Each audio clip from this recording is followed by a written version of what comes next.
Hello, everyone. Welcome to CEEA Animation Experience, our regular online webinar series. My name is Agata Nowinsky, and I'm very glad to welcome today's guest, Michal Křeček, producer and VFX supervisor. Michal is the founder and creative director of Magic Lab, a post-production studio founded in 2009. Magic Lab is a studio which has grown into a well-established studio in the Czech and European film industry and has worked on more than 170 feature films. In recent years, the studio has also been involved in international projects for Walt Disney Pictures, Miramax, Amazon, and Netflix. Today, Michal will take us through the VFX process with animated CG elements from the first decisions in production all of the way to the final shot. He will talk about the practical workflow, how creative and technical team work together, and what's the role of the VFX supervisor and producer looks like in practice. If you have any questions, please put them into the comments and I will come back to them at the end. And before I hand over to Michal, I would like to thank to our partners.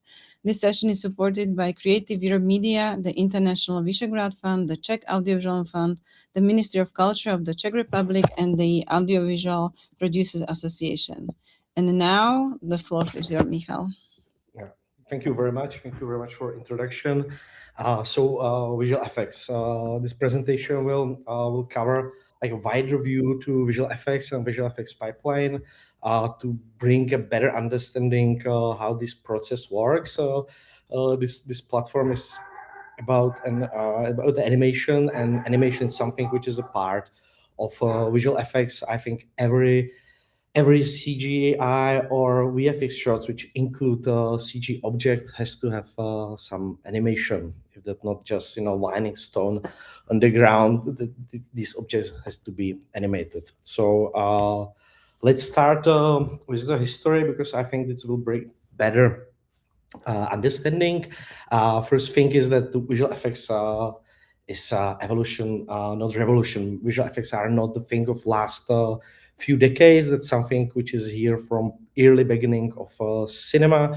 I think this picture is nicely showing the first VFX artist, which is George Méliès. He just didn't use a mouse or pen from tablet. He used scissors and glue and work on VFX in the practical way. He brings stop trick and multi-exposures and mats, and many of these things are used in some way till these days. I think what is important to say, the most successful modern movie, better or best VFX shots or scenes always have something practical, and best visual effects always combine the practical and psychical elements which are built on the set and digital post-production and integration of all objects together. So I don't want to spend a lot of time with the history. I just wanted to mention few things or few aspects of VFX which make a bridge between the old practical way and modern VFX, like a digital stuff. I think first thing which is important to mention is a matte paint. The matte painting is very old, and matte painting is literally and starts literally like a painting by pen on glass, which was placed in front of the camera. This bring production value to the shots. You could, draw a castle or paint a castle on the glass, and if you have a static cam and nicely match depth of field, that VFX work pretty well. So this is a matte painting, and the basic principle of matte painting, I think perfection of matte painting, like the classic one was made during the Star Wars, where there was plenty of matte paints. There was a motion control from ILM, which allows to shoot several plates with different matte paints and models in one moment.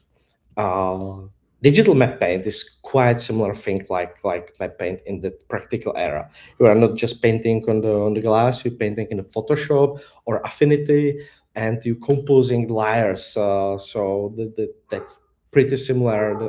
That you have to have an artist who understands light, perspective. You're using a lot of also 3D tools to support the scene.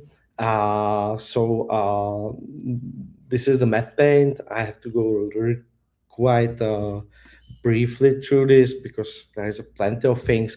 I think what is important to mention in DMP, which are digital matte painting, is a projected matte paint, which is quite cool thing.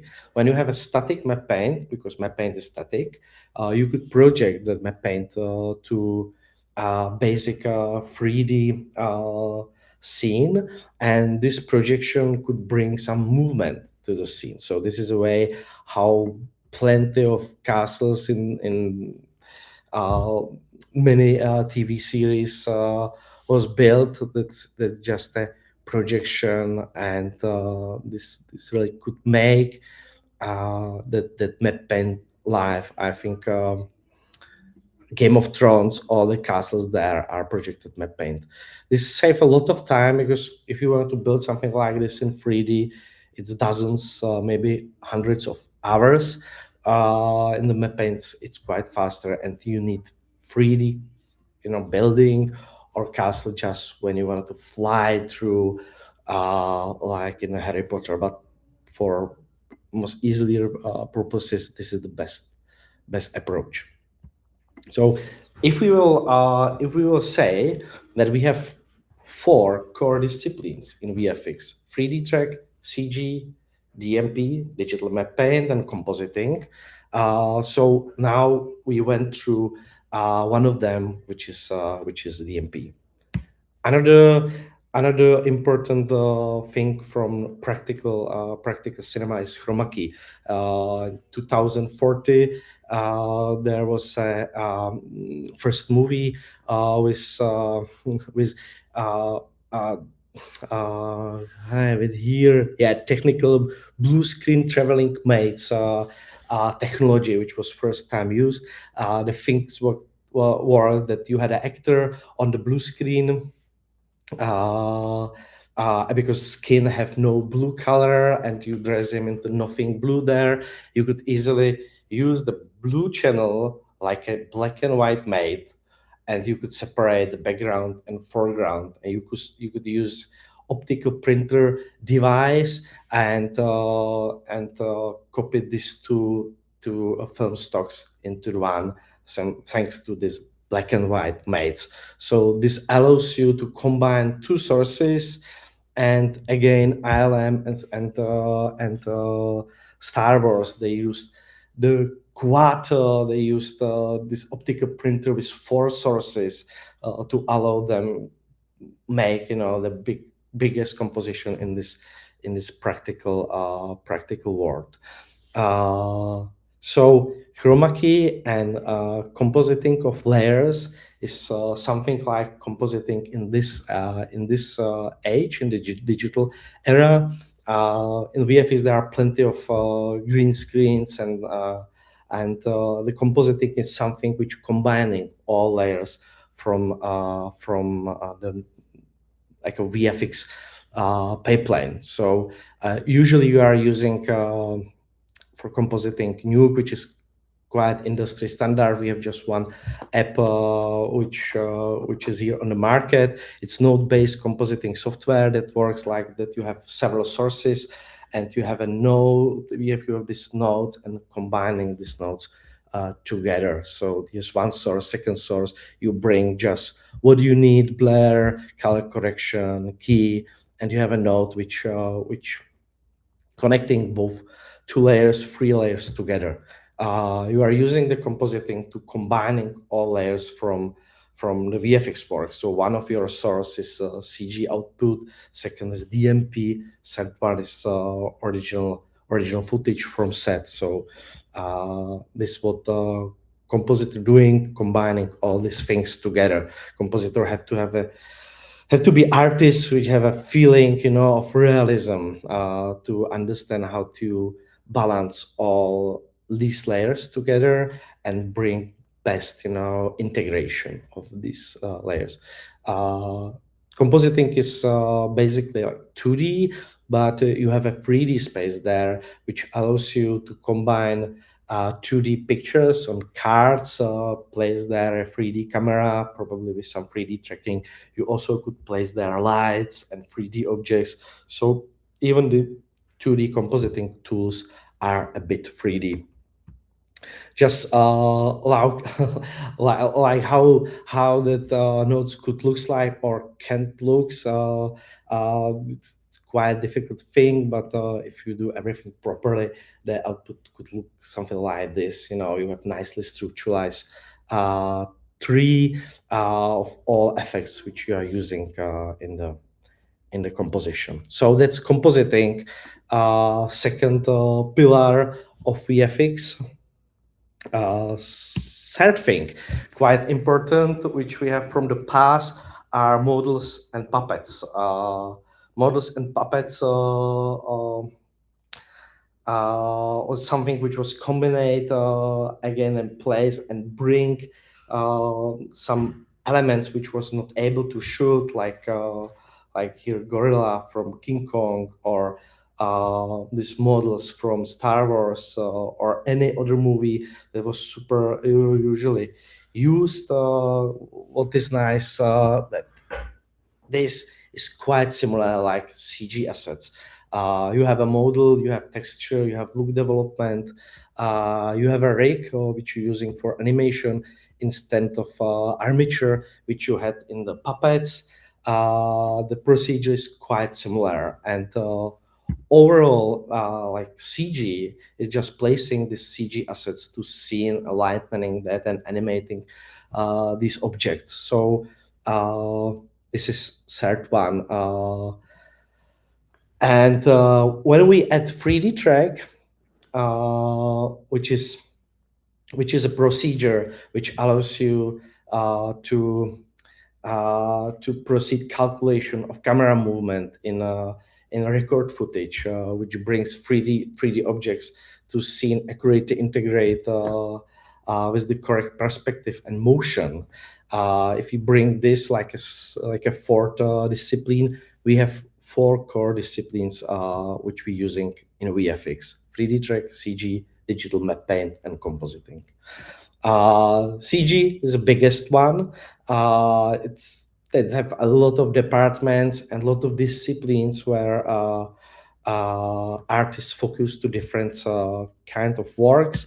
Just counting from the point of perspective of studio, which have 100 artists, to have a better imagination how many artists are in each department. So 3D tracking have 2 artists, it's enough to track all shots and prepare cameras and layouts for all scenes.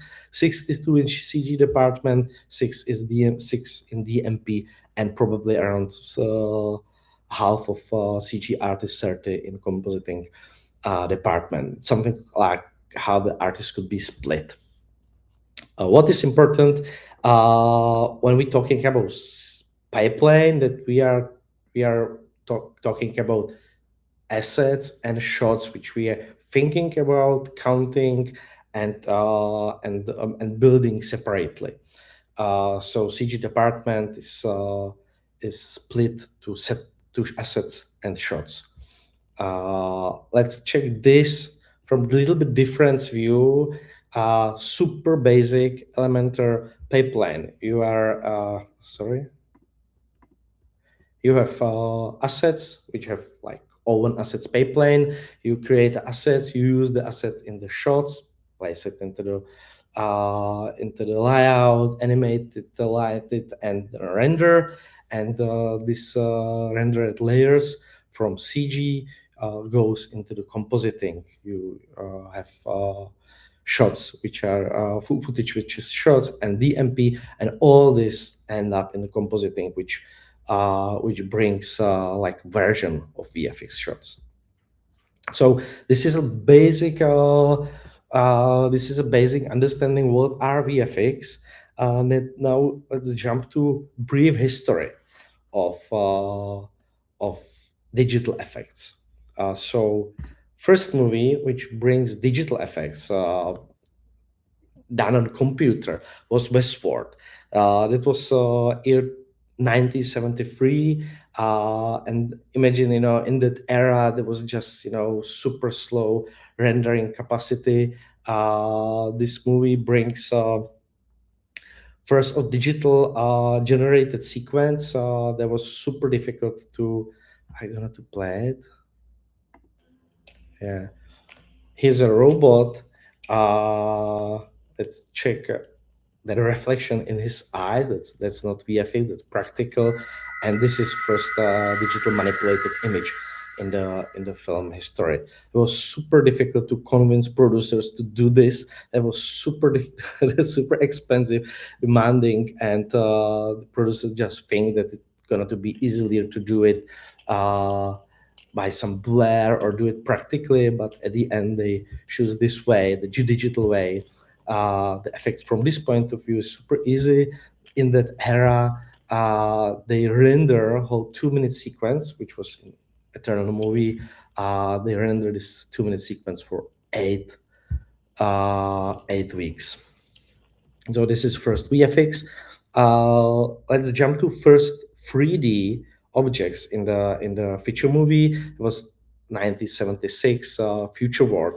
The first 3D objects was this hand, which was built in 1970, but at Kednul, which was one of the three guys, which was which established Pixar later, and I will show you how this hand looks like. It's 3D object. It's animated. Which is important. That is important to imagine that in that era there was no like a UI interface for 3D. Everything was written. Everything was written and count mathematically into the text console. It was super difficult to do this. The movie was successful. They sell it like a first movie with 3D generated images, and that's it. That was first time. What is the next? What I have here are Star Wars, which I already mentioned. The Star Wars are important from visual effects because there was a first company established by George Lucas, director of Star Wars, Industrial Light and Magic, which was it was a pioneer of VFX. They bring motion capture. They bring motion control and optical copy, which I said before during the map paints, and they was literally first in the market. What they did, and that's not super interesting. They work on young Sherlock Holmes, which bring first character animation. They bring first animal and title sequence of Labyrinth. These things was quite stylized, super challenging, but still that CG was visible. But there was one movie which changed everything. 1993. That was like a huge turning point in VFX history, which brings CG creatures, which looks super realistic. I think this movie works in this till this year. I had a chance to watch this with my daughter 1 year ago, and I was surprised how great these effects are. I have some breakdowns from Ireland here. Why this works pretty well? Because they used a lot of practical effects. In this movie, they have just 63 visual effects, and they use a lot of combination of practical, like here, with combined with CG elements, which is something which always bring the best result. That these dinosaurs are animated. These dinosaurs have also muscles and that skin moving on the top of muscles, which is quite important part of creatures or humanoid models. I wanted to show you. This is really nice example. It's completely from different movie. This is breakdown from Veta Digital, which is super cool and presenting what every character, like creature asset has to have to works. First thing is a skeleton, that every CG asset has to have a skeleton. There has to be a muscles on the skeleton. I will make it just a bit faster. There has to be muscles, which is the simulation. There has to be muscle simulation to allow all muscles move realistically. Then there has to be skin, which is another layer of simulation, and fur, of course, and also fat. So there are 4 or 5 layers of simulation, which allows you to bring realistic output of creature to the screen. So I will just show you what I have here. It's a breakdown from Jurassic World from 2015. Compare Jurassic Park. They had 2,000 VFX shots.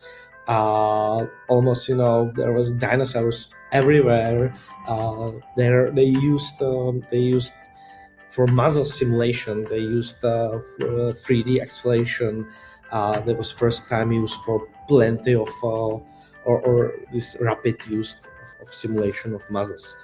The thing is that when you see how this movie looks compared to Jurassic Park, I think Jurassic Park is more realistic. This you could see a bit how these visual effects are visible. Maybe they have a lot of time. They spend a lot of time and money on generating on 3D. There was no too much time to comp it properly. But I think this is nice example, how less would be enough more.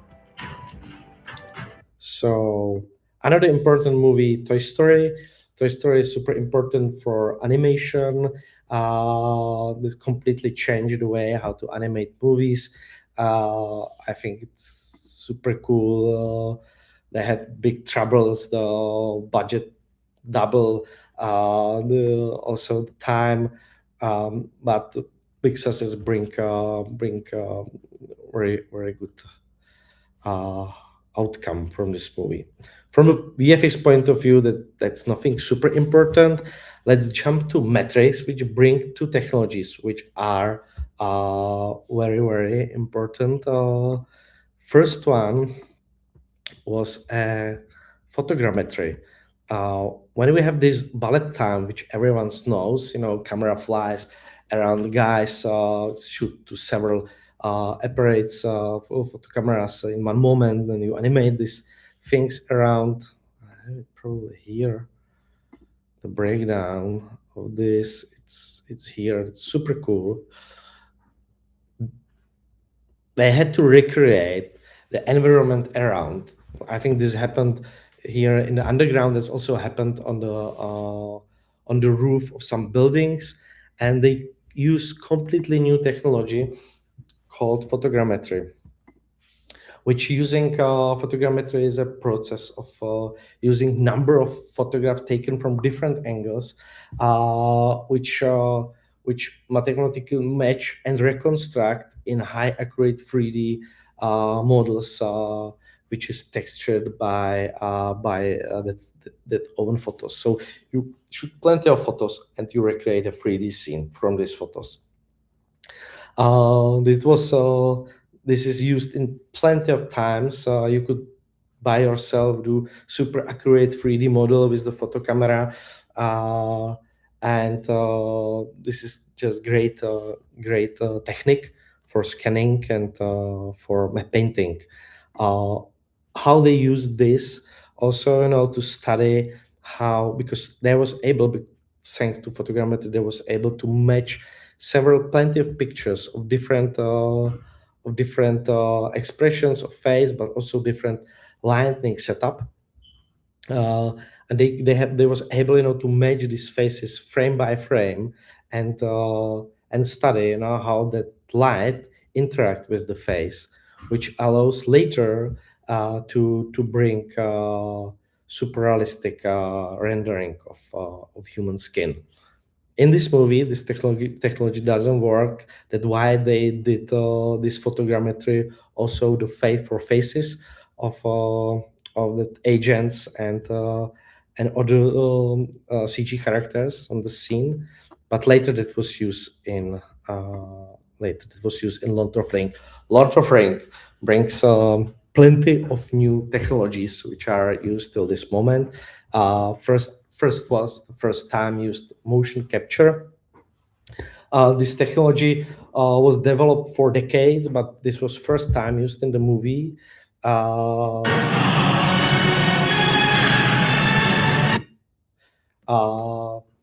This work that you have plenty of cameras which are observing the scene, where you have actors which tracking marks, and these cameras, in this moment we have 24 cameras in different angles. It's too loud. I already tried to push it down, and these cameras capturing these tracking marks and then calculating last one, and capturing the position of each of these tracking marks in the 3D space. This allows to capture human movement or animal movement and place this movement to VFX shots. Always the most difficult was animate human movement. There's plenty of movements, and this is something which completely solve and bring the realism to animation. This was used for animation of gloom. Of course, there was plenty of work for animators to find in the data from motion capture and finalize the animation. That's just a tool which helps you to bring the basic motion. Another thing which was new here was subsurfacing scattering, which is the technology which was based on the testing on metrics, thanks to photogrammetry, and brings realistic systems, proper facial expressions, a lot of research into the look of brings realistic skin, because how the skin works is here. Skin have plenty of reflection, each part reflects the light in different angle, but also that photons flies into the skin and reflect inside the skin, and which makes which illuminate the skin, and the overall understanding of how this works brings gloom super realistic in this movie. And this technology was of course used in every new movie in the future. Third new important technology bring by Lord of Ring was crowd multiplication. Technology developed by Veta Digital, which was post-production house, worked on the Lord of Ring. This is great because from this moment you had chance to have plenty thousands of digit doubles on the screen. This doesn't work in the close-up, but it works pretty well in third plan or in defocus. The thing is that you have agents, and these agents have animation of plenty of procedures of animation which are motion captured before, so that's based on a real movement of some actors, and you could do a procedure what that agents will do when something happens. So they could walk, then there is a river, they start to swim, then they walk up and find someone else and start fight. So this technology completely changed crowd scenes in the movies. So this was a Lord of Rings, which bring a lot of new. And last one, which I have here, is Avatar 2009. Avatar brings it was apparently full CG movie in the full CG environment with full CG actors, and they bring technology called performance capture, which was motion capture, which I showed you before on the Lord of Ring, but you have motion capture for several actors in one moment. Plus, you had a face motion capture, which was able to capture emotions and expressions of face, which was used for 3D model or 3D asset of the 3D actor. All this happened in real time, and there was a DOP with virtual camera, which was just tracking marks, and in the viewfinder he saw what's happening on the scene with this motion captured actors with extensions and overall CG environment around. Fantastic. On the top of this, Avatar completely changed the cinema. I remember in the time, from that time, every movie was stereoscopic or 3D. I had dozens of 3D glasses in my apartment, and that was interesting. That's changed. It's not longer, but in the time it was great. Too much VFX. From this moment, there was plenty of technologies which allows you to do more or less everything. Great creatures, characters, hair, multiplications, all this stuff, allows producer to create super VFX heavy shows, which happens. But the thing was that not every of these shows works, and the FX follow the story. And time to time, that FX doesn't look good because there was not enough time. VFX are quite expensive because it's super time-consuming process to develop everything and go through all these pipelines. So there was a plenty of shows which doesn't look good. Maybe that was a reason why in the last few years, a lot of director and producers present movies that there are no VFX, like Ridley Scott Napoleon or Oppenheimer or Top Gun Maverick, there was plenty of CG planes communicated there is no VFX, or Gran Turismo, no VFX show with 1,100 shows. So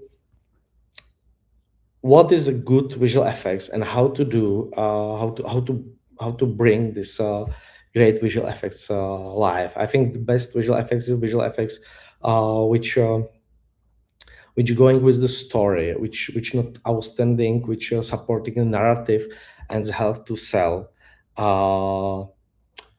the story. I think plenty of visual effects supervisors agree that the best visual effects is visual effects which auditorium can even recognize that there is a visual effect. So how to prepare and how to do visual effects in best way to bring the best result to the screen. Most important thing that visual effects not starting at the pose, that starting in the early beginning and starting with the script, the work starting with the script. There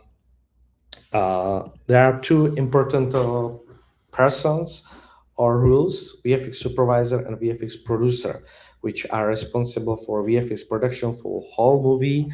VFX supervisor is more creative, his responsibility is creative and technical direction of all visual effects, communication with director, and he's choosing the approach and finding a way how to create these effects based on the script. And VFX producer is someone who is responsible to bring the quality but keep the budget and keep the timing. So these two guys have to be there from early beginning.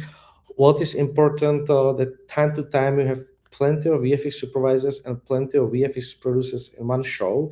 It's important to mention that if you have just one vendor, one studio works on the show, that usually VFX supervisor and producer are from the studio. If you have more vendors, more studios, or bigger movie, the VFX supervisor and producer are independent. And in the moment you have another VFX supervisor and producer in each studio which works on the show. That's why there are more supervisors, but one of them is the main, and one of the VFX producers is the main on the show. These two guys has to break down the script, and first breakdown which you could do ideally during the script writing is a VFX ballpark budget. It's super easy. You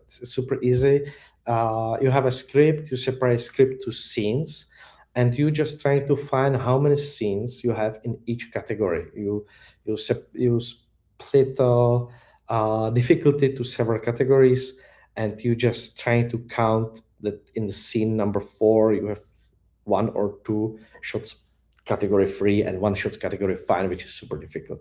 Then you count everything together and you have more or less plus minus plus minus how difficult and how expensive that VFX works there could be. This shows the categories. That just example. It could be a little bit different or tweaked based on the script. Every movie have a little bit differently, but this is how it could be. Category 1, simplest shots, and category 5, heavy FX, crowd, simulations, shot. You have some mandates and price for each category. What is important when you break down the script, you always from beginning keeping like a 2 lists or you have 2 budgets. One is for shots and second one is for assets, because assets is something which you always keeping separately. So sorry. You have what is the asset list? Asset list is the list of all assets which you are using in the show. It could be 3D models, cars, aircraft, buildings, characters, creatures. That could be matte paints. That could be simulation. It's just the objects which you are using in plenty of shots. So from early beginning, you have the list of assets. What is important when you're trying to figure out how difficult it will be to do some assets is a LOD parameter. That's level of detail, because it's completely different when you have like here plane or airplane on the screen which covering whole screen, which is LODA, or if they're going to be just small plane in the background, LODD. The difference is extremely big. The LODD could take 5 days of work, and LODA overall, when you go through whole pipeline, it's dozens of days. So that's important to understand which size of each object you will need for each asset, to understand how expensive or how difficult they're going to be. So when you have a ballpark budget, categories, and asset list, all these assets, when you add the contingency, you have overall first budget how that movie could be expensive from VFX point of view. This is great in the moment when you are in this stage of script writing, because you could change everything. This brings you at a plus minus 30%, but still you know that you are not twice or 3 times higher or lower expectation, the main budget, which somewhere, you know, from the beginning. When the script is finished and you need to go more into the details, there is another step which is called VFX Breakdown. When you have to break down each shot or each VFX shot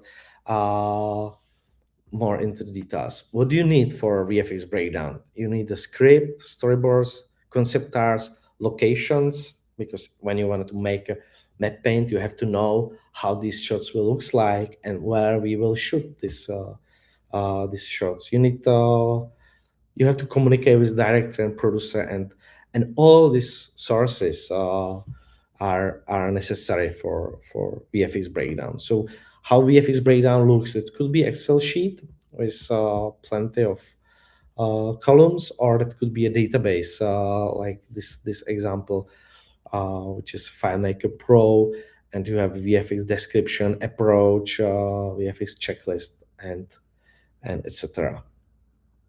What you have to decide in this stage in pre-production, when you are breakdowning the script, you have to figure out what to do practically and what to do in digital. I will go just briefly through this. First thing is set builds, what to build and what to do in VFX. The general things is when you're repeating shots, you know, it's better to do it always practically, because the biggest challenge is big amount of shots in VFX. So usually you build everything to first floor to cover all dialogues or sequences, and keep that extensions just for the wider shot, for establishing shot, which brings some, again, production value to the scene. What is important are interactions. Always for VFX, it's best to have all interactions done on set if it's possible. So if you are able, you know, to build a ground where actors going, cars, hear horses, walking, that is something which will make that effect more realistic, because and cheaper at the end, because you don't necessarily have to take care about the simulation of snow around the horse. Like, so this is a ground, super important. Let's try to build always the ground. Lighting interaction. If you have anything on the scene which is a source of light, it's better to keep this source of light on the set. Even it's better, you know, to paint out later someone who hold the stick with the source of light, instead of adding all these interaction in the post. It's undoable, and that real interaction will bring that effect more realistic. So that's light interactions. And another thing or example which I have here is a special makeup or VFX procedure. This is an example from a movie where we remove the nose. So part of his face are special makeup done on set, and this part is CG extension. It's not extension because they do it inside, but CG extension of the face. Blood, probably always better. It's nicer when you could do it practically on set, but redress the actor after every take is super time consuming and expensive. So blood and all this stuff is usually done in VFX. Another part, another decision, what you have to do before the shooting is virtual production, if you will use it or not. Here are like advantage and disadvantages of virtual production. It's real time. It's making a real light interaction. I think this is best thing. What is more difficult? You have to prepare everything which you will place into the LED, into the backgrounds. It could be static background. It could be 3D environment generated in Unreal Engine, which allows you to change a parallax. This have limitation of Unreal Engine render. I think there is a we could discuss this for hour. I think for VFX, these things which I mentioned are most important: reflection and interaction, which is nicely shown here. This is from first man. You see the screen with the LED nicely reflect that environment around to this props. So this is a VFX breakdown.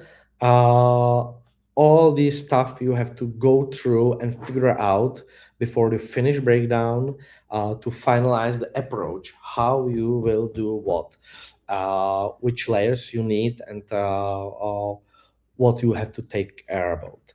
So you have a VFX breakdown, which is a database.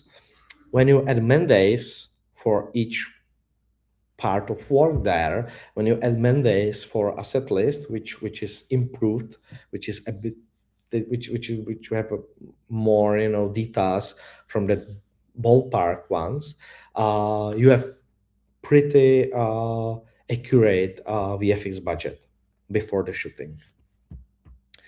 How you will use VFX breakdown? You are using VFX breakdown not just for the budget. You're using this for communication with all departments. It's important for shooting schedule. You communicate how many layers or what you have to shoot for each shot, and of course it's important for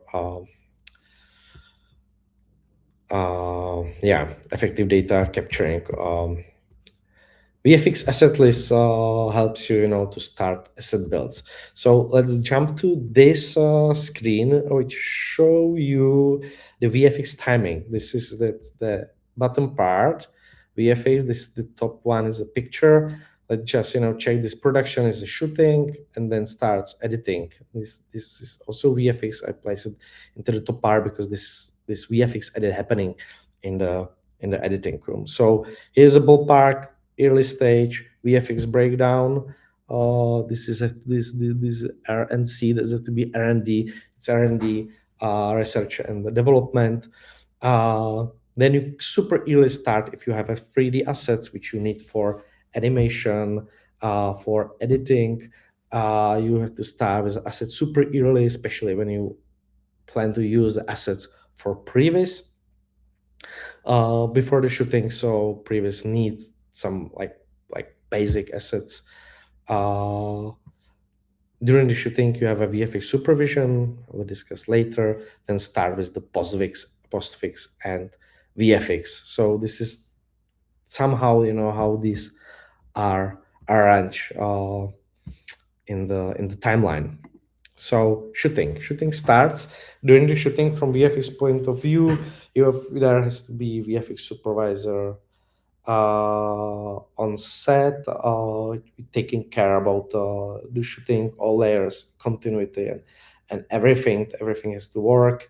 VFX data collecting or collection, and probably during the shootings, how I said, starts asset build, because you have to have assets done in the moment where you start with the edit. This picture shows multiple things which VFX supervisor or data collector or data wrangler, like VFX data wrangler, using. This table is showing what you are using for what.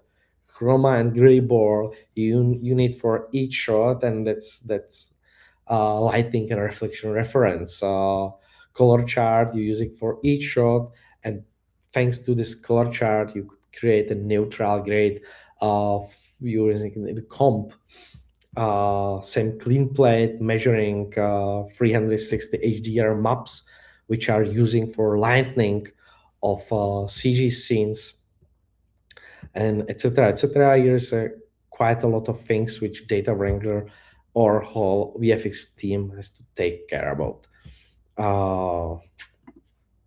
Post-production. Finally, post-production. What is important in the post-production? Editing starts, and from VFX point of view, there is one person which is super important, and that's VFX editor. VFX editor is someone who taking care about the communication between VFX house, post house, and editorial. He's sitting in the editing room and managing everything around VFX. His goal is keep the edit and VFX pipeline accurate and consistent through the production or post-production process. Just imagine what is VFX editor work and how it's important. This is a timeline. This is a first rough cut. And you measure, this is a VFX shot. VFX shot, when you have a VFX shot, this is the name of VFX shot. This is usually name of the project. It's like a project right now. 001 is a scene, and this is the number of VFX shot. This is a scene 1 and the shot 1, which is called 10. And every shot has to have a description. And what is important, that every VFX shot, we're working on a wider lens of VFX shots. There is always something which is called handle, which could be 8 frames, 10 frames, 16 frames, or 24 frames when you're starting with animatics at the beginning of production or editing. So this is a VFX shot, VFX name, and handles. So everything is longer than is in the edit. So this is something which you have to write down somewhere, the description, name, and where the shot has to be. Just the naming, how the naming works.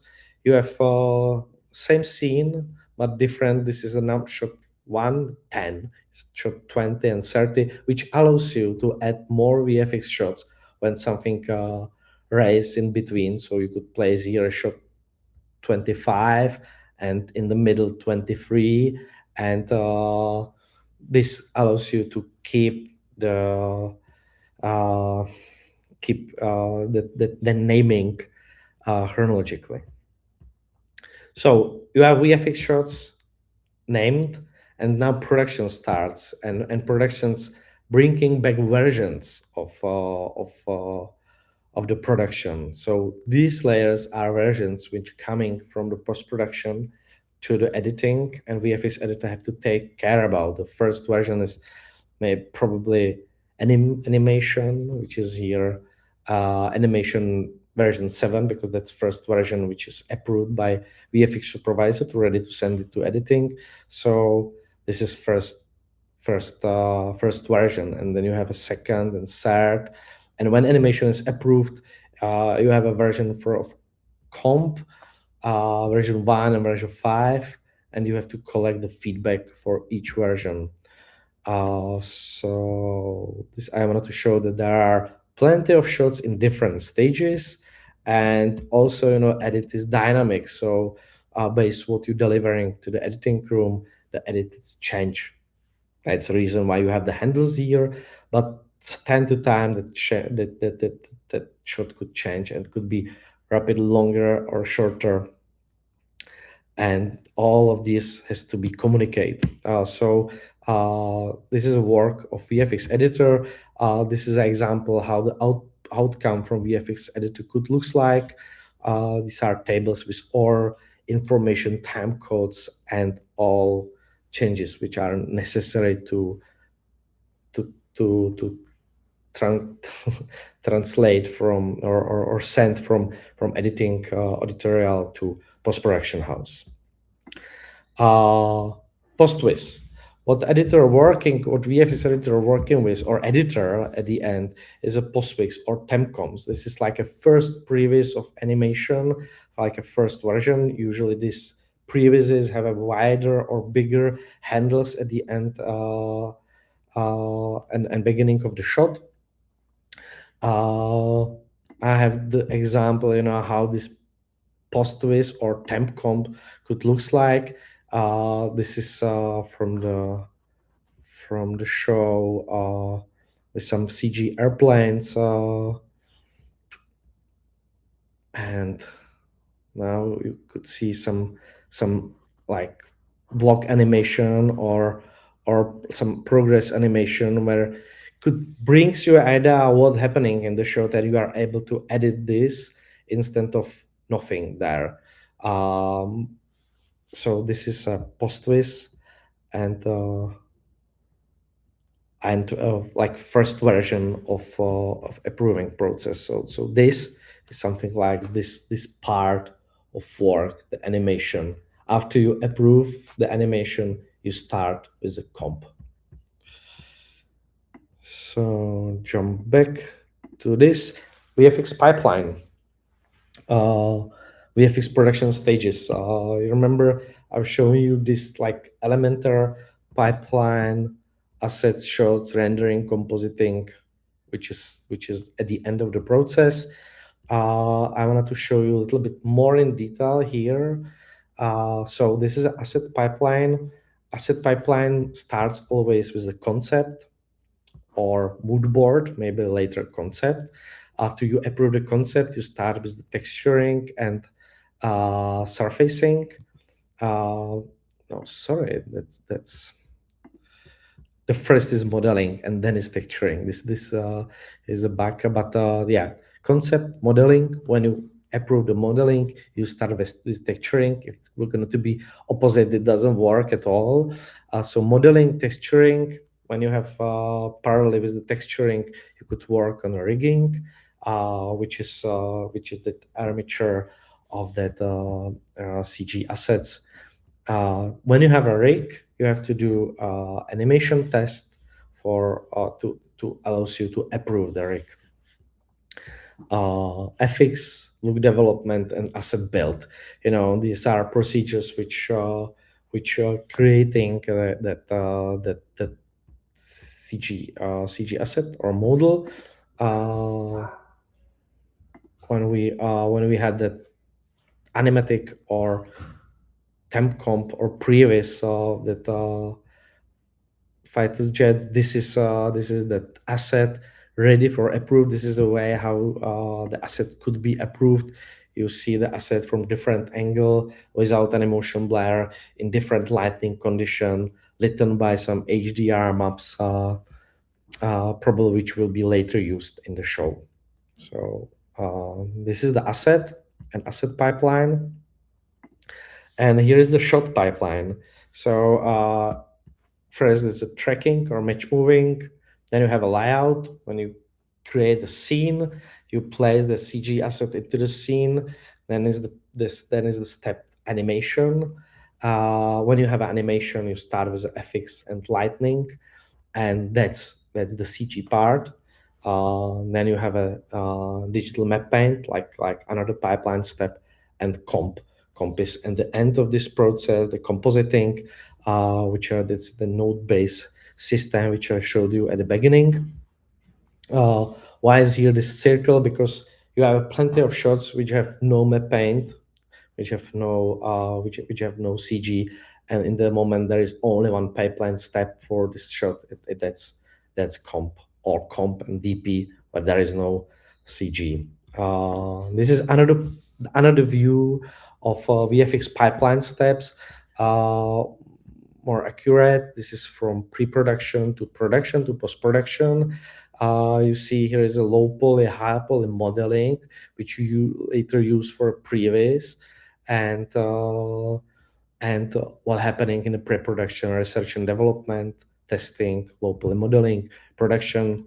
That's data collecting on set, HDR photos, reference photos, 3D scans, and film shooting, and how you and where you're using each of these materials.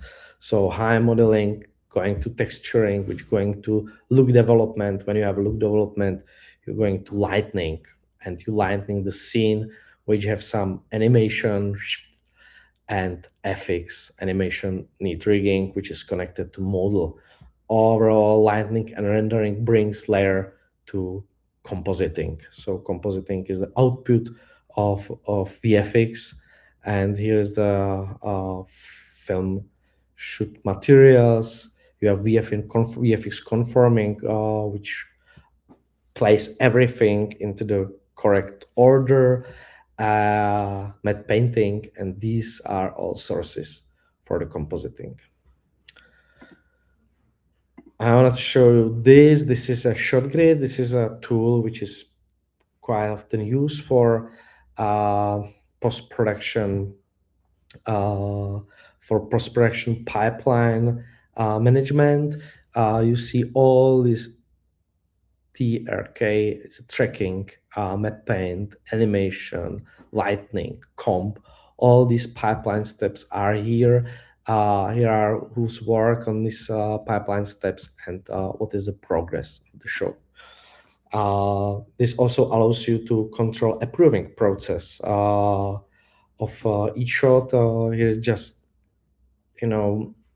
easily counted and written down, basic approving process steps. So assets start with the mood board, then you have a concept. When you approve the concept, you start with low poly model, high poly model, look development, animation test, final.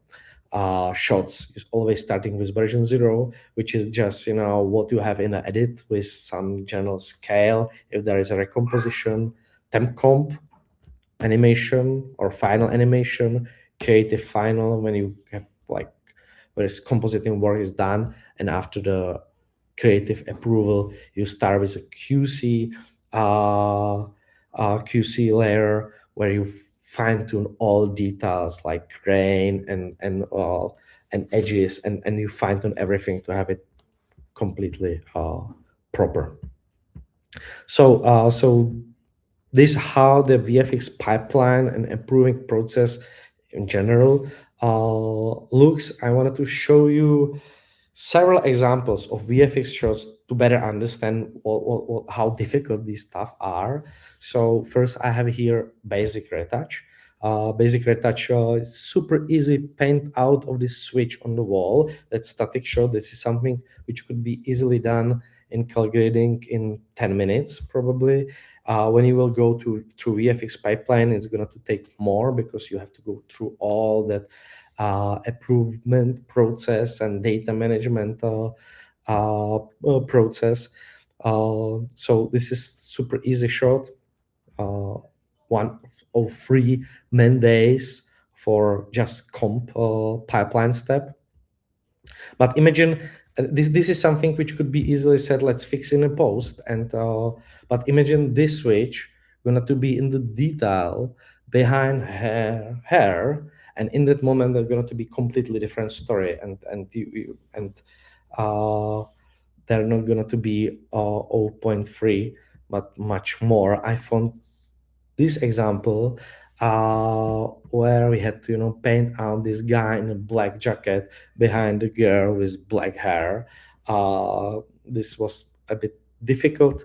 I think that was like 1 day of map paint because you had to recreate a background and 5 days of comp work. Here's an example how that looks. It was super difficult, to reconstruct all these tiny hairs. So another example is set extension. This quite classic VFX shot, set extension. This is static shot. You have the blue screen or green screen, which you could easily key. So you have a nice mate of the foreground and background. And here's an easy matte paint. 2.5 days for matte paint, 2 days of work for the comp. That zoom doesn't work. It's probably have to be 4.5. This is how the shot looks. Easy, very nice work. This was just one shot in this angle. The other shots was shoot into this angle in front of this set build. So this is a complex DMP shot, super difficult because we had to recreate the ground, which is most difficult part of always VFX world, with some CG objects, plenty of actors walking on the blue screen. So it's 27 days, extremely difficult. I will show the breakdown, how this looks. Tap, tap, tap, cars, shadows, integration. This is an example of projected DMP, projected map paint, which I showed you before when I thought about the map paint. This is super great thing and super fast. You had to create a asset for DMP which took 15 base. That then you could use this asset for whole scene or scenes. You just have to manipulate a bit the map paint just for 3 days, compete for 3 days. You have a tracking with the track camera movement and layout. So 7 days for of work for this kind of shot. There is more shots which is a wider shot where this map paint is also used, but here will be that one which we broke down. This one is a 3D object projected map paint. Place extended that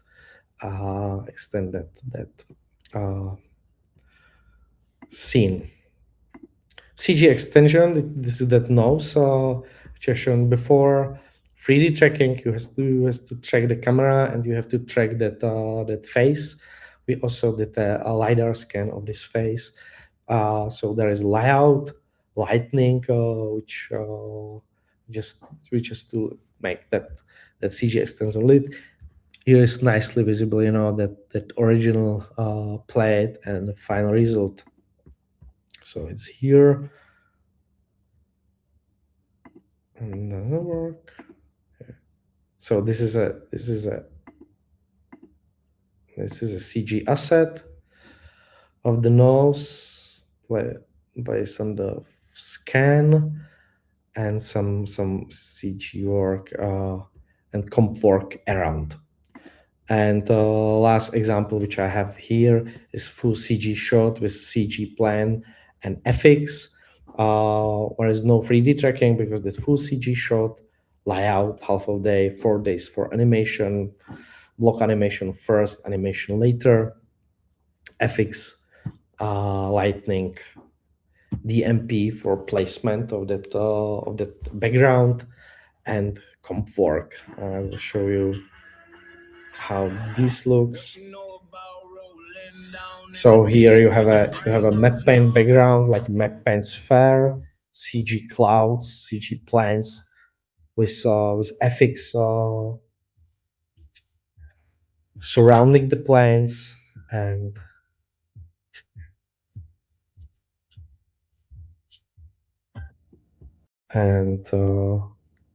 yep, that's it. That was a full CG. That was a full CG shot. So, ta-da! That's all. I think we went through whole VFX pipeline process, and I tried to show you everything from some wider view, and I'm looking forward for some questions. Thank you very much, Michal. It was super interesting. It was really detailed information about the VFX process. I really like the examples, like what is possible, what can be done in VFX. For me personally, as a producer, was great to see how you create a budget, how it was very detailed done. But and I know that you use there is a lot of animation used in VFX, but because we are host but CEEA animation, I prepared some questions connecting to the animation films. So I have a first question, and it's looking at the animated films. Can you think of a few typical situations where VFX really helps simplify the process or saves the time and budget? Like when we speak not about the live action films, but when we speak about the animation, animated film especially. Yeah, I think it's really matter, on stylization of a concrete movie or concrete animated movie. Definitely where VFX could help is the production fixes, because so when you have a puppet animation, there is always some rig or armature which time to time has to be removed, or production fixes, some small things to make that shots clear and nice. Another thing, what I think is super difficult to do are like FX or or particles, because that's super difficult to animate this stuff. And that how VFX could work to bring some production value. Also, multi-layering of the scenes and extensions. When you wanted to build something huge, there is no space or time to do it on set, or it's super time consuming. The VFX could help here. Great. And for me as a producer, and of course for the creators also, like when is the time that we should come to VFX Studio, when we should ask you and show you the film? I've seen in a presentation, of course, that by the live action, it's of course the script, but I know we work together, so I think it's a very important information, like when and how, when should we ask I think that's similar for like usual feature movie with visual effects or puppet animation. I think that moment is the script. When you break down a script, you could easily understand how many shots and which approach you will choose together with some concept arts. You have to figure out the best approach for each element. How they're gonna to looks like. So that means which approach you will choose for what. So I think the pre-production, ideally, in the moment when there is a script and first concept art on the table. And of course, from my experience, like it's very important when you create the budget and then you see it's really high, then it's important to speak with you where we can lower it, how we can do it, what we should put out, that it's more effective for the producer. And the third question is about the AI. I know we worked together on a film Living Large. It's a stop motion animation, and the budget for the post-production was really high, and you help us a lot with the AI, and it really lowered the budget at the point.